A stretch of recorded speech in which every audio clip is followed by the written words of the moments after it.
ভোরের কুয়াশার চাদর ভেদ করে পূর্ব দিগন্তে যখন উঁকি দেয় রক্তিম সূর্য, তখনই ব্যস্ততা শুরু হয় গ্রামীণ জনপদে। হেমন্তের কোলাহলে খেজুরের গাছে রস সংগ্রহে ব্যস্ত গাছিরা।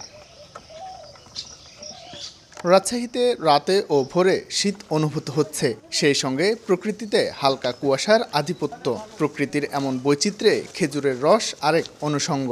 গাছিরা জানান, পুরোদমে শীত না আসায় অল্প পরিমাণ রস পড়ছে হাঁড়িতে, তবে সেগুলোই জাল দিয়ে তৈরি করা হচ্ছে সুস্বাদু গুড়।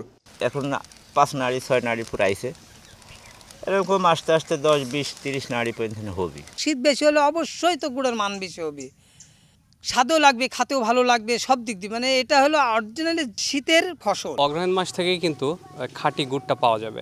এখন যেগুলো হচ্ছে এগুলো আমাদের প্রস্তুতিমূলক কার্যক্রম।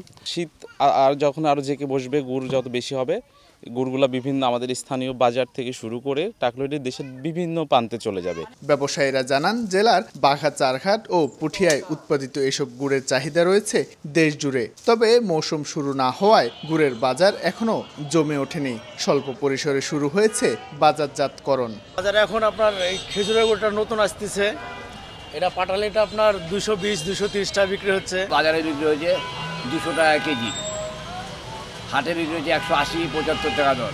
রস সংগ্রহ থেকে গুড় প্রস্তুতি সব বিষয়ে নানা পরামর্শ দিচ্ছে কৃষি সম্প্রসারণ অধিদপ্তর। গুড় তৈরি করার সময় ব্যক্তিগত হাইজিন, এই হাইজিন এটা মেনটেন করতে হবে, পরিবেশটা পরিচ্ছন্ন রাখতে হবে, এবং সবচেয়ে বেশি জোর দেই যেটা আমরা যে কোনো রকম কেমিক্যাল ইউজ না করে, হাইড্রোস্টাইরোজ এগুলো কেমিক্যাল ইউজ না করে বিশুদ্ধভাবে মানে একটা প্রাকৃতিকভাবেই যাতে গুড়টা তৈরি করতে পারে, সে ধরনের পরামর্শ আমরা দিয়ে থাকি। জেলায় 543 হেক্টর জমিতে খেজুরের গাছ রয়েছে, যার উৎপাদন লক্ষ্যমাত্রা নির্ধারণ করা হয়েছে 8,891 মেট্রিক টন। শাহিন আলম, সময় সংবাদ, রাজশাহী।